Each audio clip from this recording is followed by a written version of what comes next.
At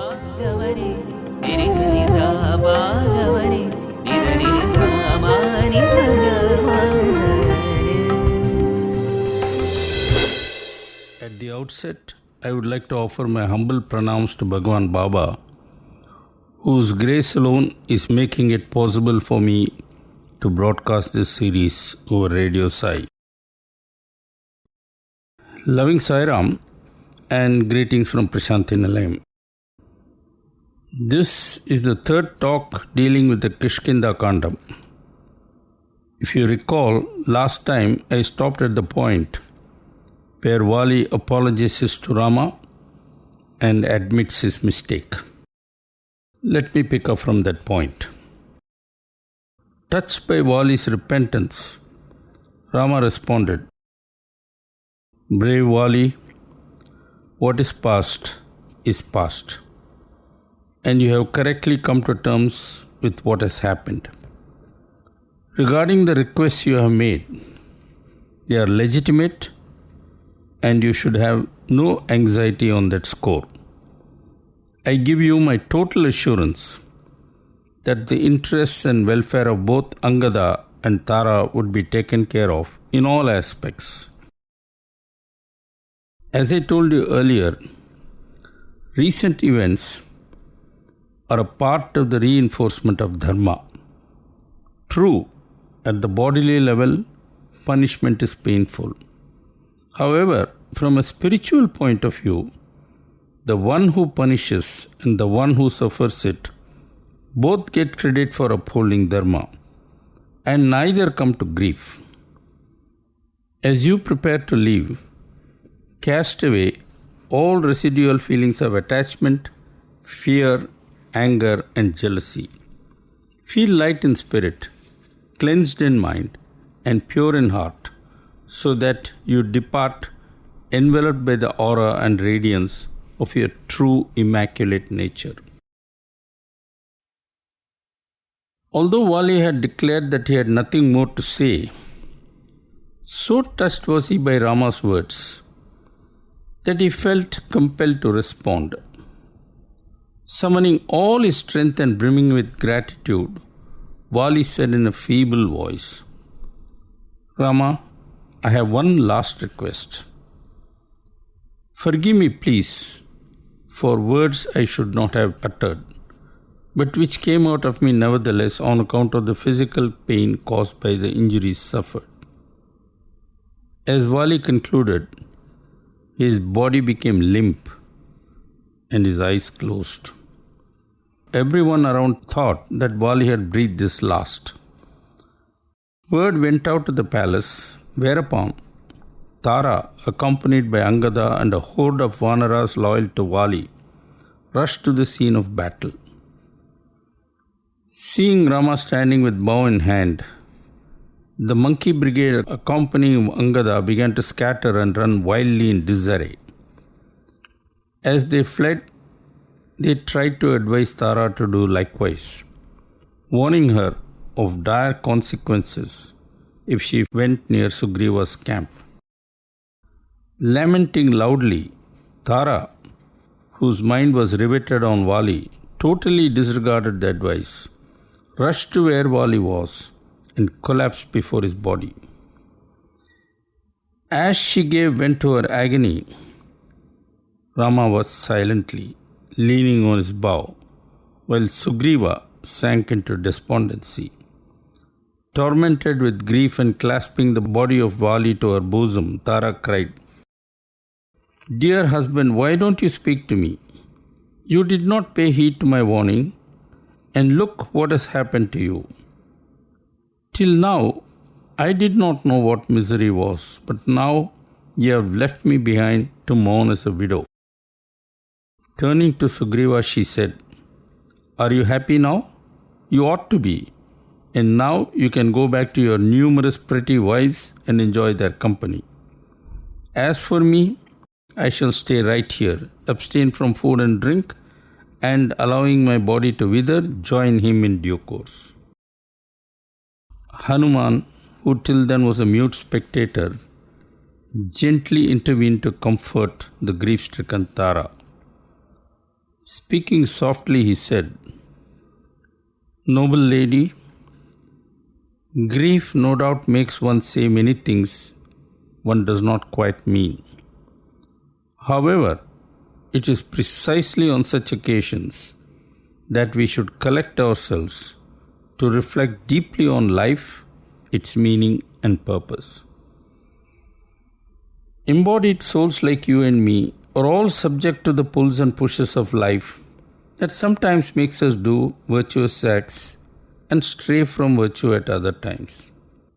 And as are our acts, so are the consequences we reap. Comes finally the day when we have to go, taking with us the baggage of merit and sins we accumulate.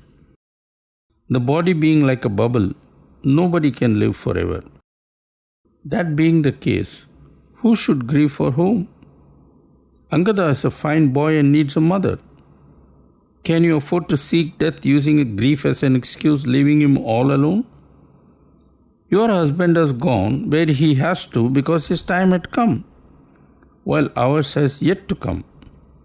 It is therefore best for us to stop looking back and focus instead on the future.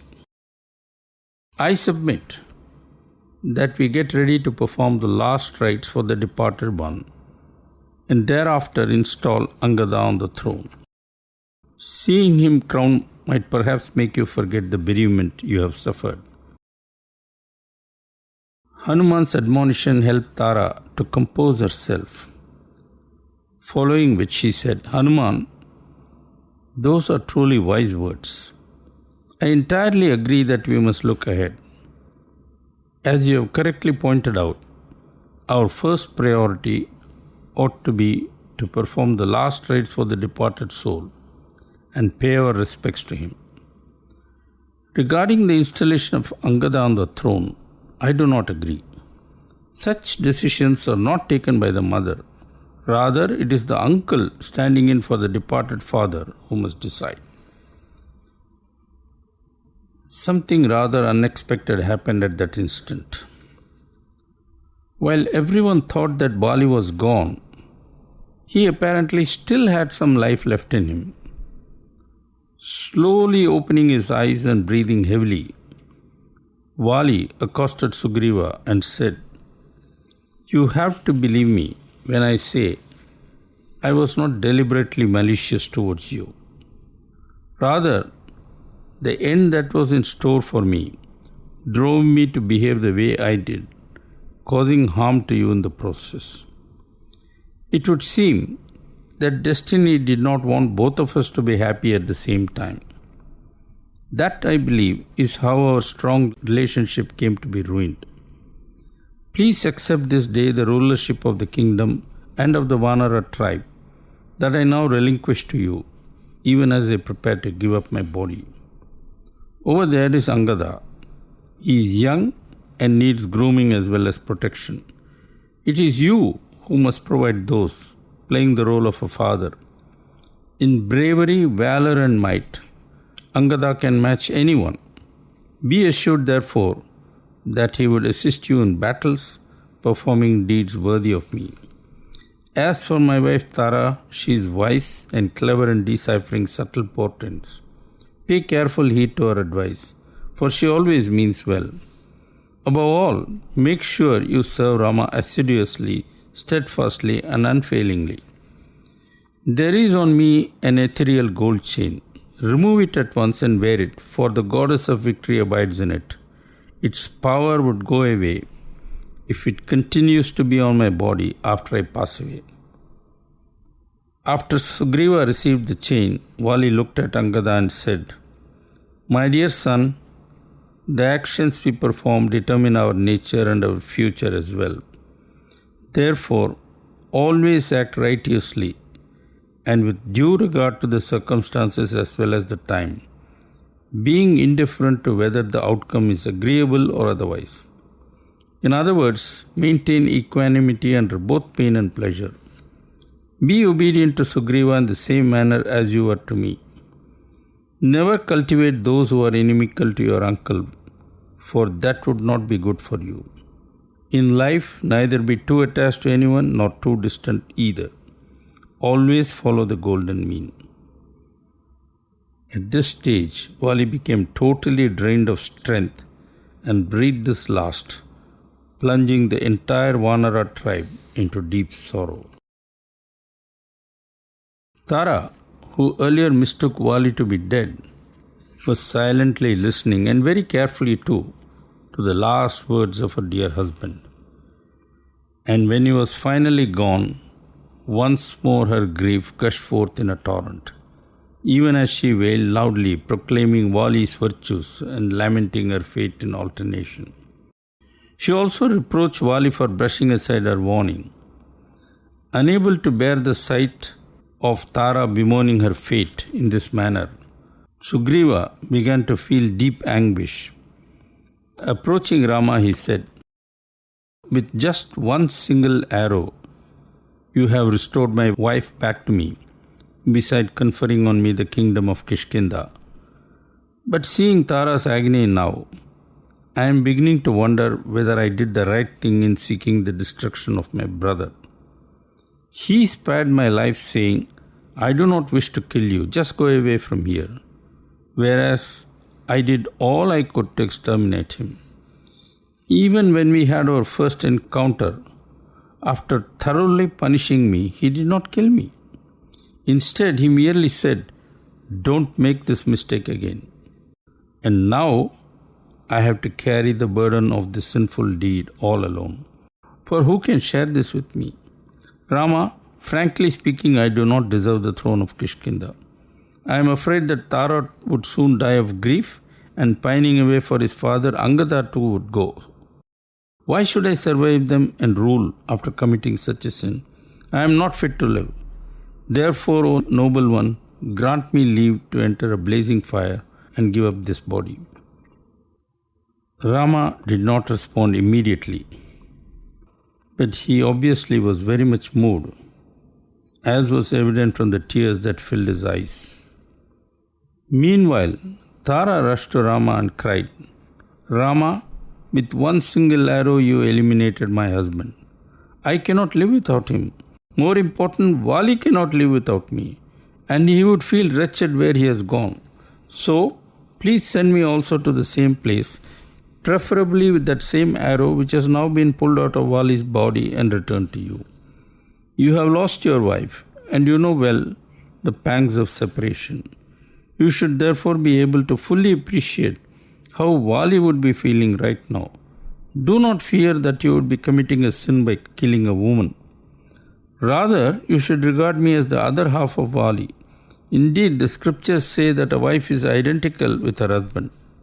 The merit you would earn by reuniting us would cancel any sin you might think would accrue to you." If Sugriva's anguish perturbed Rama, Tara's agony made him even sadder.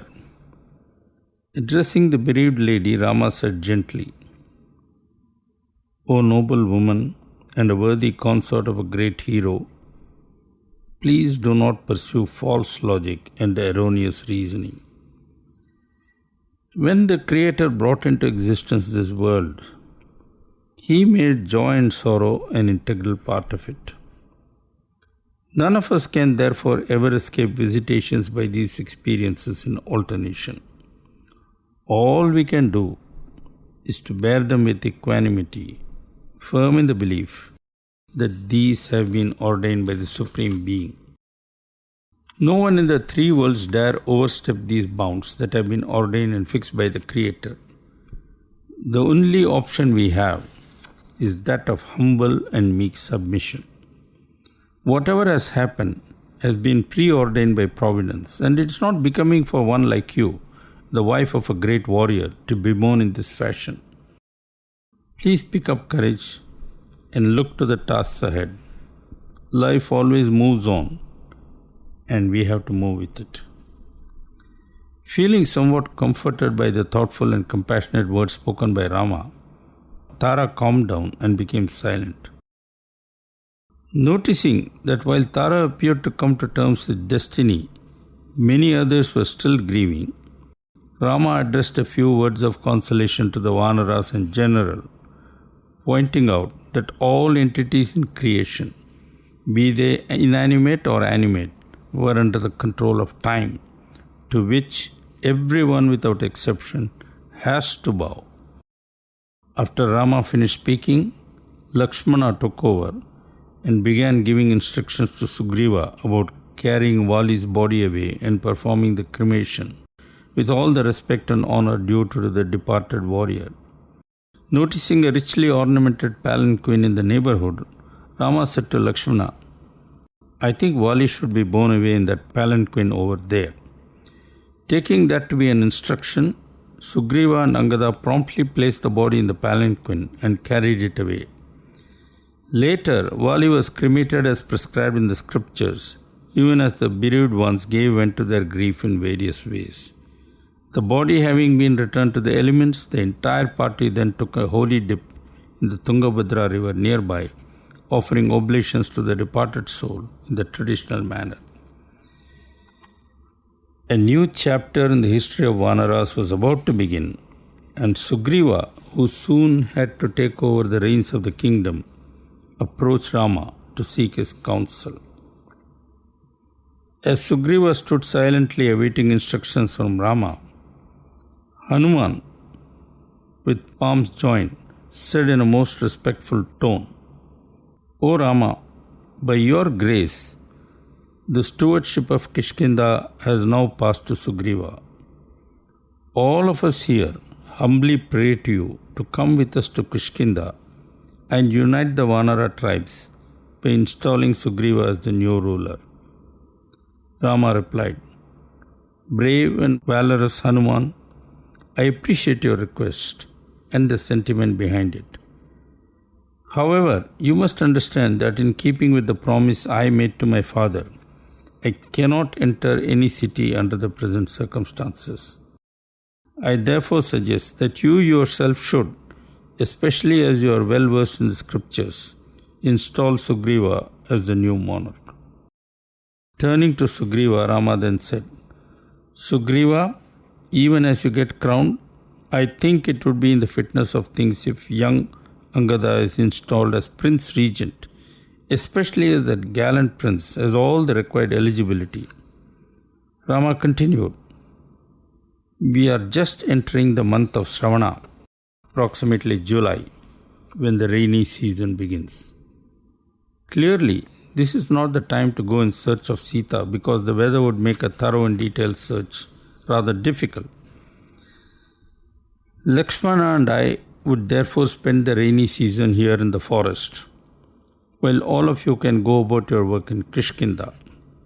4 months hence, when the rains cease, that would be in the month of Kartik, we shall meet here and make serious plans for the search of Sita. Right now, Sugriva, you should proceed to Kishkinda, get crowned, and begin ruling." Instructed thus, the Vanaras withdrew to Kishkinda, where Sugriva was duly coronated while Angada was installed as the crown prince. For their part, Rama and Lakshmana moved into a cave near the top of Mount Prasravana, making it their monsoon shelter. As days and weeks rolled by, Rama alternated between moods of tranquility when absorbed in admiring the glory and beauty of the surrounding forests, and agony when lamenting the loss of Sita. During moods of despondency, Lakshmana comforted Rama, stressing the need to remain calm and collected and prepare for what was to come. Submitting to his younger brother's soothing advice, Rama would then start counting how many more days were left for autumn to arrive.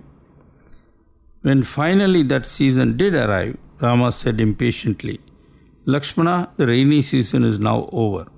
We must, without wasting any time, resume our search for Sita." Back in Kishkinda, Hanuman too was counting the days and promptly noted the commencement of the autumn season.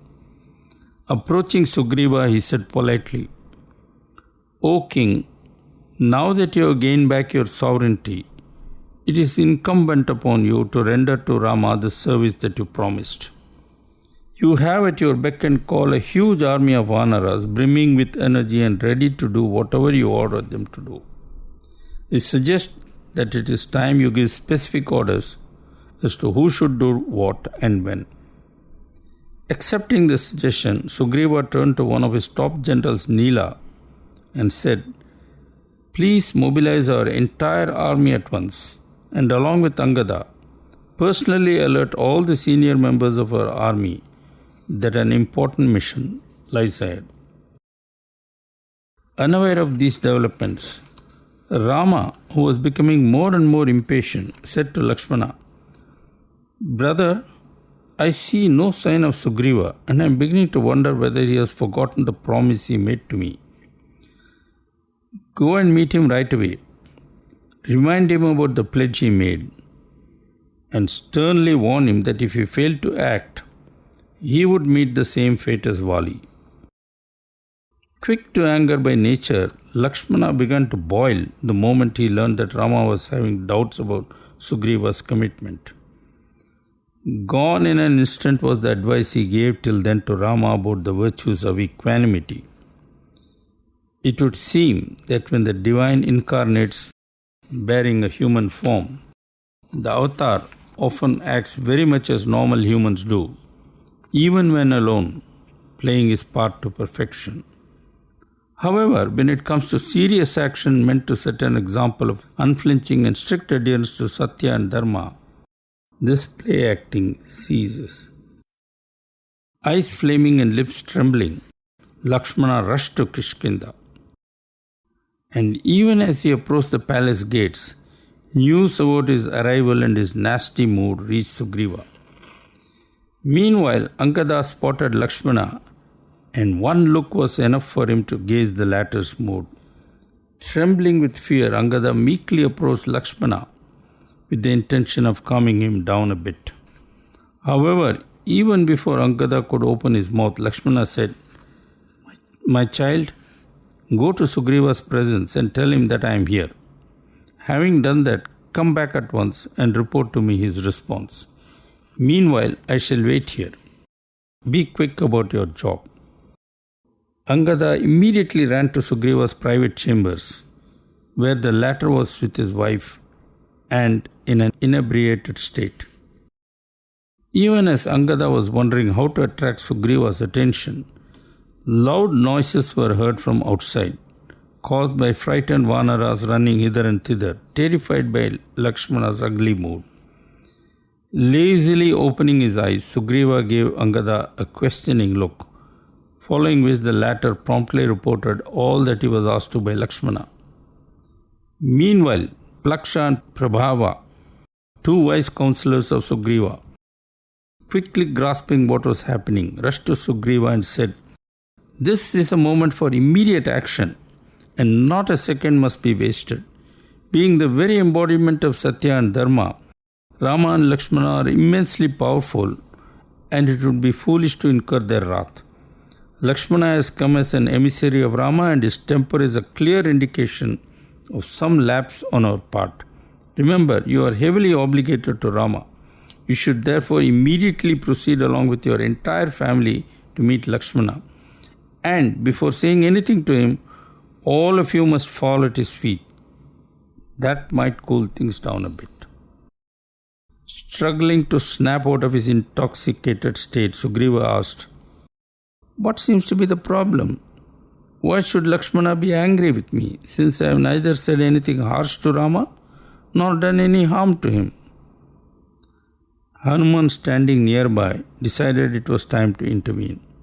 Speaking softly, he said, "It's not a question of deliberately giving offense to Rama. Rather, it's about you being oblivious to the passage of time. Monsoon being over, Rama is tense and waiting for help from you. Not seeing any action on your part, Lakshmana has rushed here to convey Rama's anger and impatience.